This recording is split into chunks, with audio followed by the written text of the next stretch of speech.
Hey guys, this is Hell Hades. It's another Raid Shadow Legends video.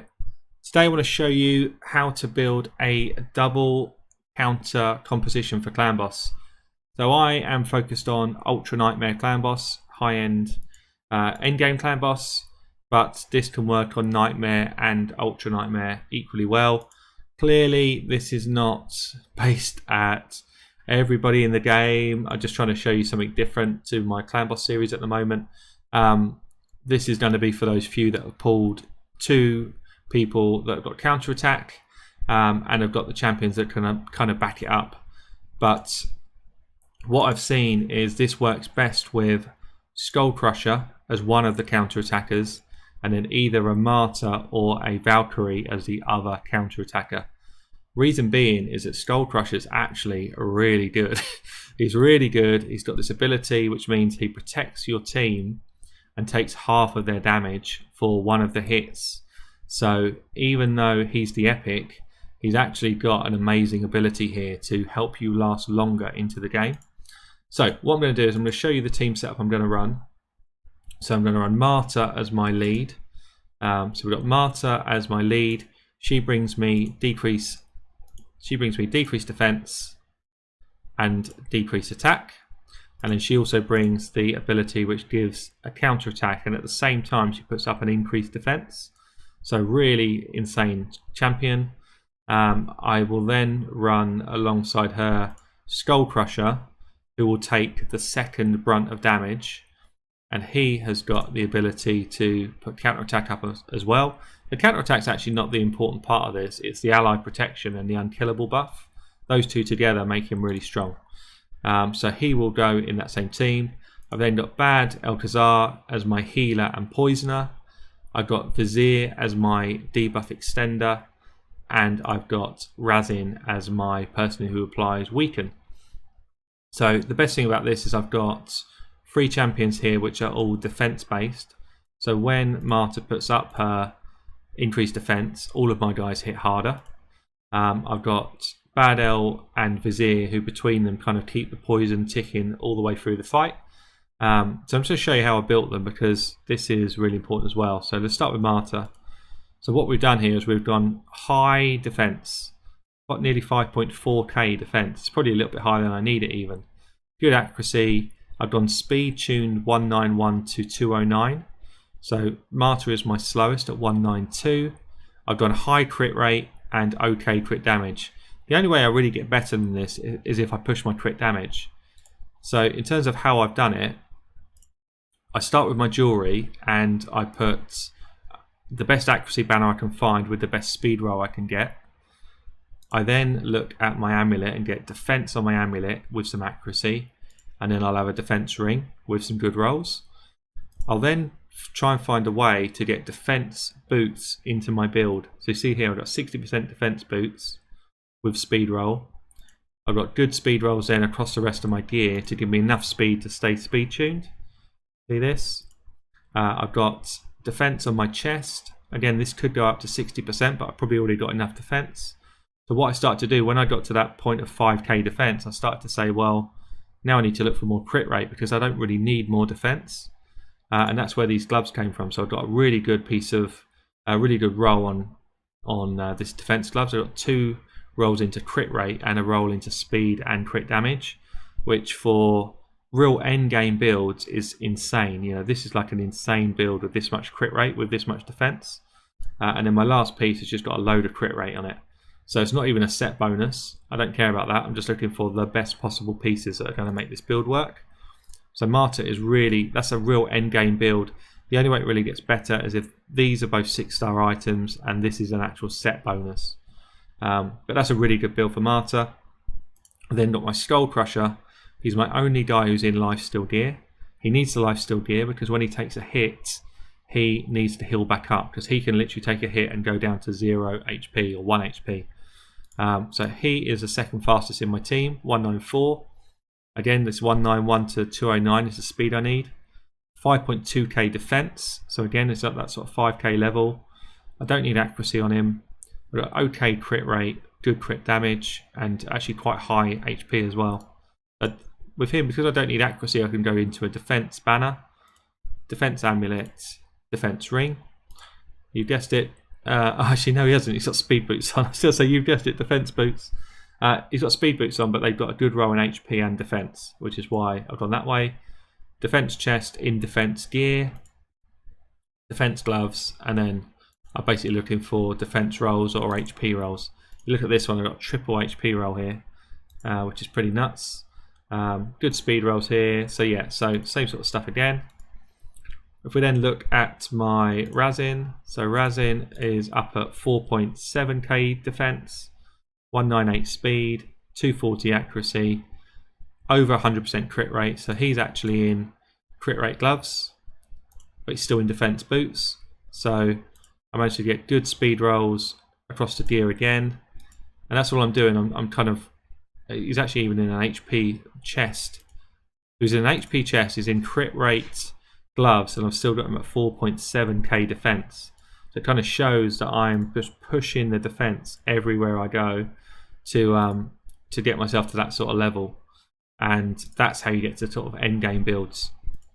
So if I look at my Bad L total stats, we've got 4.7k defense, nearly 200 speed, 54% crit rate, 240 accuracy. So again, really good gear on these guys. 96 accuracy banner, speed roll.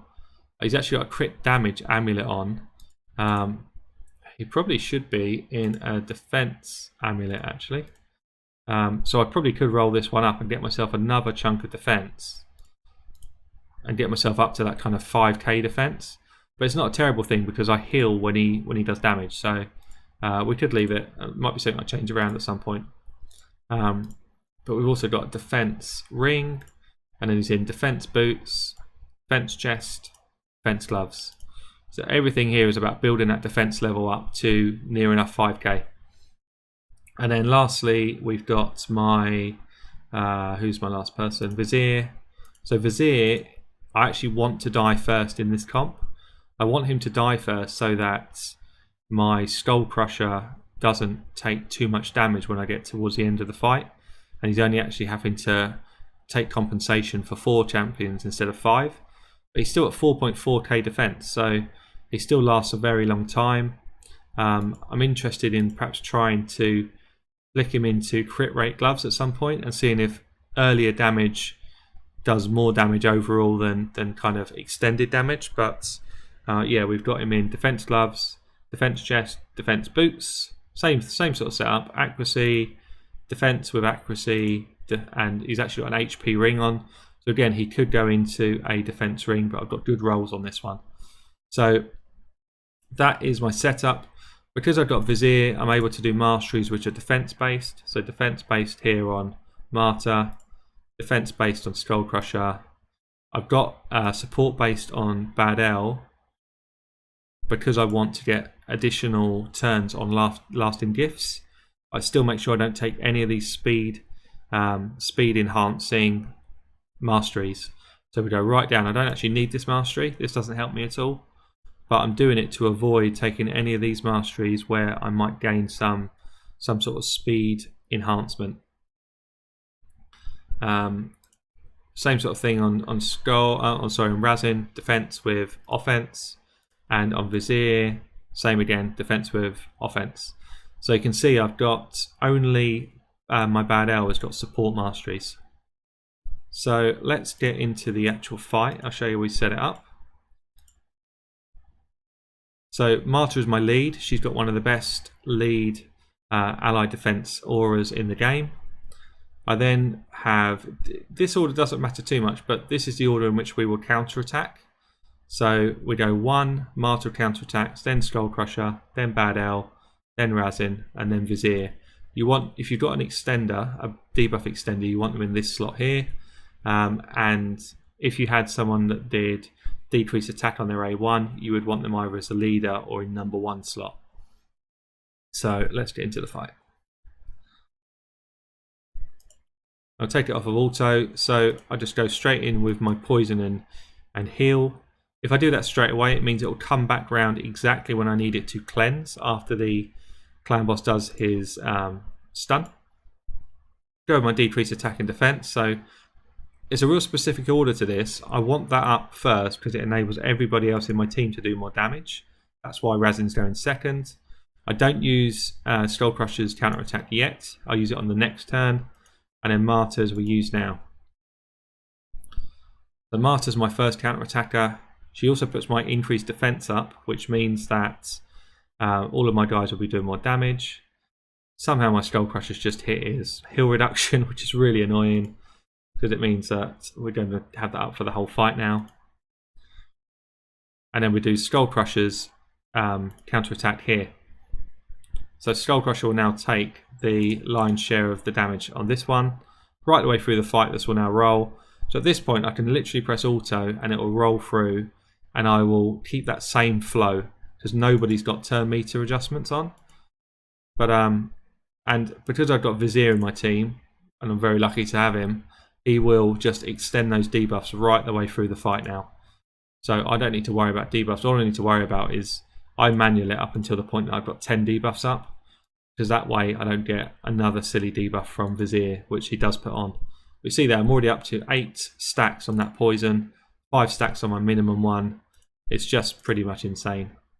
So you see here, I'm doing it manually. If I was to run that auto, they would do these exact same moves at the same time. The only thing that would let me down is Razin doesn't do his A1 consistently, so I'd lose a little bit of damage on auto, and Vizier doesn't do his A1 consistently, so again I'd lose a bit of damage there. But not so much. I can definitely still be within a couple of million on my full auto. You see the sort of hits that Marta does here. She's doing 70 to 90k A1s. So, you know, with the Warlord proc as well, that's an insane hit. And that's where you kind of get the benefit from having those crit rate stacks that I've got going on with these guys. So, you know, 114k from a Skullcrusher for an A1 just kind of shows you start to get a lot of damage just out of your kind of main champions. We've hit 10, so now if I hit auto, see, okay, they start to do some stupid moves, but it still flows through in the same setup as it needs to. So I don't now need to intervene at all. We're still going to get the same sort of setup. Counterattacks are still going to work exactly right. Cleanse will still come on at the right time. So I'm going to do that. I'm going to auto it through, and then I'll show you how we're doing towards the end. So you see we're coming up 9.5 minutes. I lost my Vizier, I just lost my Marta. So Vizier dropped, then Marta, which is, Vizier was definitely what I expected to happen first. Marta, I didn't really think it should go down as quick as that. We're still in good shape, so we're coming up for 10 minutes. I've still got my Skullcrusher here, who's going to give me my ally protection for the 2 big hits. So see how he's keeping these people alive. They would both be dead at this stage if Skullcrusher wasn't in this team. And they heal right back up to full. They keep the ally protection on. Skullcrusher might die now because he's still protecting them. No, he's just weathered the storm again. See, they've just given me that extra, couple of rounds, extra time for all of these poisons to proc and do damage. There he goes. It's a shame. If he'd got a Wallmaster hit there, he would have carried on going again. That's probably the end of the run because of that. But yeah, there we go. So 10.5 minutes in. 36 million damage, which is bang on kind of where you need to be for 2 in Ultra Nightmare. And that, I'd say, was a pretty average run. So if you look at the damage split, you got 14 million from Bad L, 9.5 million from Razin, 4.5 or so from Marta, 4.5 or so from Vizier, and then about 3.5 from Skullcrusher.